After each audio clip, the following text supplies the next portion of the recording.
नमस्कार, वंदे भारत, जय Shri Krishna. इंडिक्स YouTube channel से 12 सेकंड का कंटेंट लिया है। आभार व्यक्त करता हूँ। देवदत्त पटनायक किस प्रकार का मनोविकृत व्यक्ति है, इसे समझने के लिए उसकी ये सोशल मीडिया पोस्ट आप स्वयं पढ़ लीजिए। उसने जो कुछ लिखा है वो हम पढ़कर नहीं सुना सकते। इस कंटेंट में सड़क छाप भाषा का प्रयोग, गली छाप भाषा का प्रयोग, मेरी सभी माँओं का बलात्कार है। हम दुनिया की सर्वश्रेष्ठ रचना मनुष्यों ने अपने जेनेटिक ऑर्गन्स को, अपने प्रजनन अंगों को रिलेशनशिप और गे लेस्बियन तक सीमित कर दिया है। हम मनुष्य इस ब्रह्मांड की सर्वश्रेष्ठ रचना हैं। हमने ही कंप्यूटर, एआई और सिस्टम बनाया है। एक छोटा सा प्रश्न, क्या दुनिया का कोई पुरुष या स्त्री ये बता सकता है कि वो इस द्वार से पैदा नहीं हुआ? बता सकता है कि मनुष्य की उत्पत्ति का कोई दूसरा द्वार है? हाँ, सिजेरियन अवश्य होता है। डॉक्टर सीधा ऊपर उठा लेंगे बच्चे को, लेकिन नैसर्गिक द्वार तो यही है। जो द्वार मेरे अस्तित्व का कारण है, मैं उस द्वार का नमन करता हूँ। हाँ, मैं उसकी पूजा करता हूँ। वो द्वार मुझे जन्म देने वाली मेरी माँ का है। वो जन्म देने वाली मेरी देवता है। मैं उसकी पूजा करता हूँ।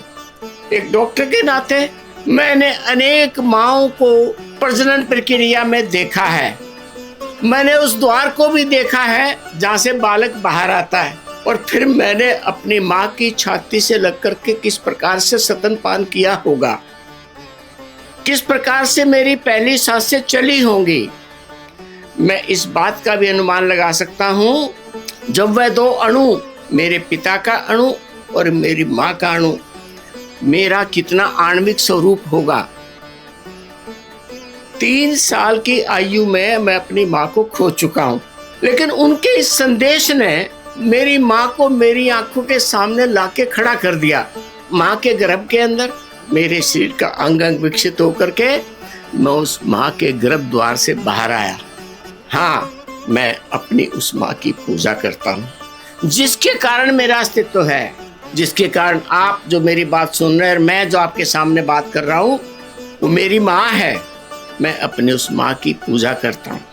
बने रहे कोई बुद्धिजीवी, हैं वो ज्ञानी जन, उन ज्ञानी जनों के ज्ञान के कारण मैं अपनी माँ की स्मृतियों में खो गया। मैंने जब से ये वीडियो देखा है, सुना है, मेरे मन मस्तिष्क के तार केवल अपनी माँ की यादों में खोए हैं।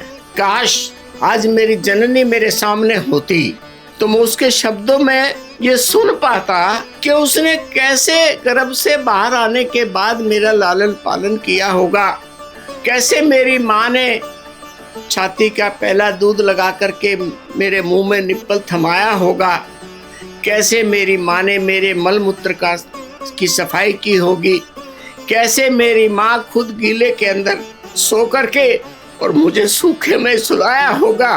मैं अपनी उस माँ का स्मरण करता हूँ। मैं उस अपनी माँ को नमन करता हूँ। हे माँ, तू इस ब्रह्मांड में जहाँ कहीं भी है, तेरी आत्मा जहाँ कहीं भी है, मेरा नमन स्वीकार करो। मैं उस माँ की वंदना करता हूँ।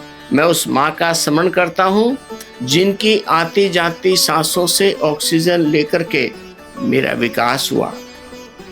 मैं उस माँ का स्मरण करता हूँ, जिसके खाने के भाग में से कुछ भोजन लेकर के मेरा विकास हुआ।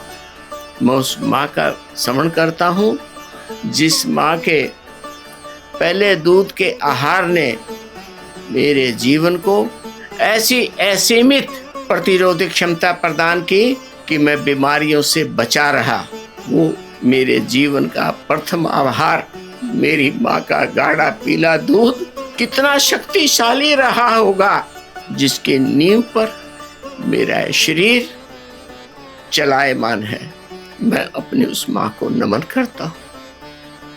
योगेश्वर श्री कृष्ण ने भगवत गीता के 14वें अध्याय के 3 श्लोक में स्वयं कहा है, मम योनिर महद ब्रह्म तस्मिन् गर्भम दधाम्यहम्। हे अर्जुन, मेरी महत ब्रह्म रूप मूल प्रकृति संपूर्ण भूतों की योनि है, अर्थात गर्भाधान का स्थान है, और मैं उस योनि में चेतन समुदाय गर्भ की स्थापना करता हूँ, और उस जड़ चेतन के संयोग से सब भूतों की उत्पत्ति होती है।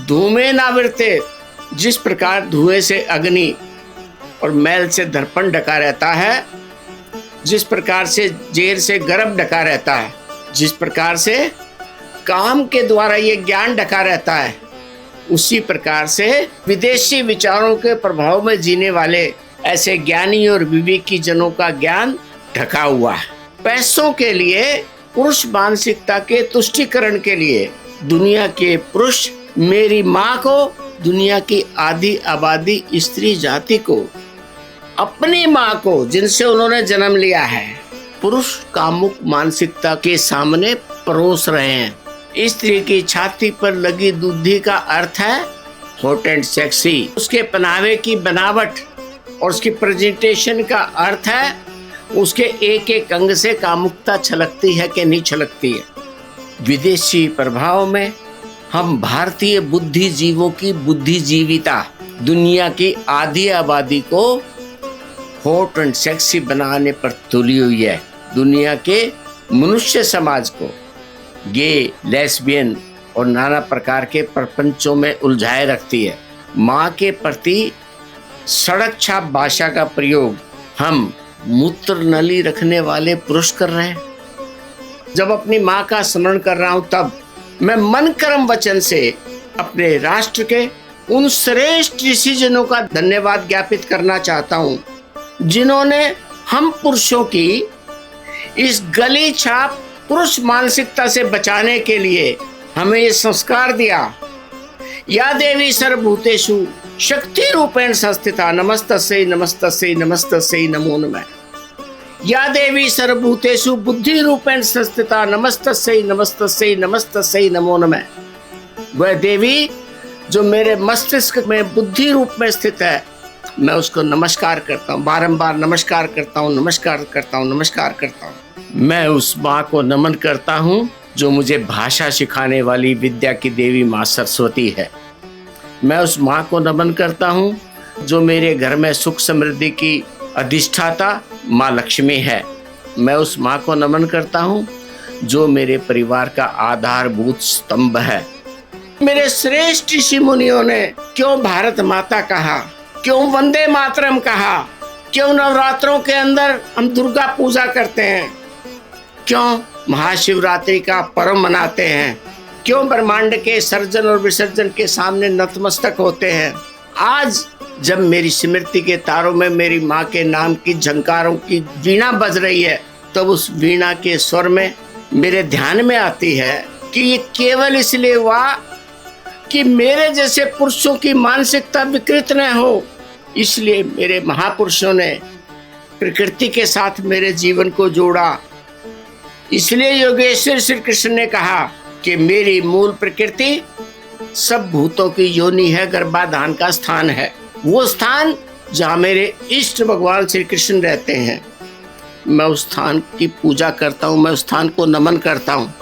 मित्रों, क्या मेल और फीमेल के बिना किसी सर्जन की कल्पना कर सकते हैं?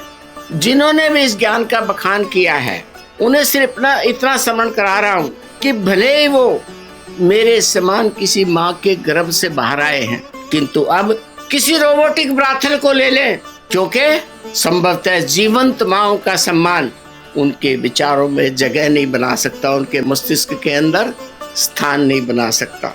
ऐसी विकृत मानसिकता पुरुषों की। मैं आभारी हूँ मैंने भारत माता की कोख से जन्म लिया। मैं आभारी हूँ मैं भारत नाम के धरती के टुकड़े के ऊपर जन्म लिया।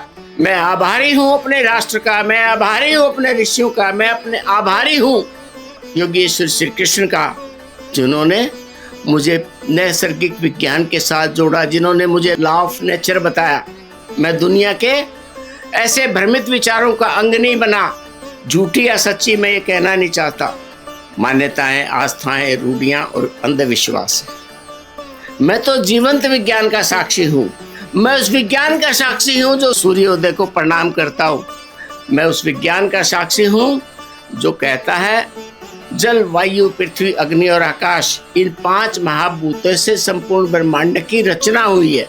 मैं अपने उन श्रेष्ठ ऋषि मुनियों का आभारी हूँ जिनके विचारों को जी करके मैं यहाँ तक जिया और उन्हीं के साथ जीवन की अंतिम यात्रा में इन 5 भूतों के एक अंग अग्नि के अंदर जल करके भस्म हो जाऊंगा, क्योंकि एक न एक दिन तो जाना ही है।